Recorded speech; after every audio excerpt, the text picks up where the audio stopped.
Hey, how's it going? This is Ricardo, and in this video I'll show you how to remove the hinge covers on a Dell Inspiron 7570. If you're looking for parts for this laptop, go to our website and use this coupon for a 5% off discount.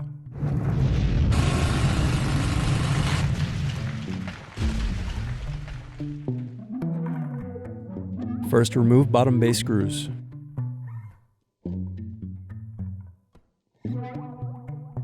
Then use fingers to pry apart and remove bottom base. Now unscrew and disconnect battery. Then unscrew and remove wireless bracket. Now disconnect and remove wireless card. Then disconnect display cable. Now unscrew and remove display assembly.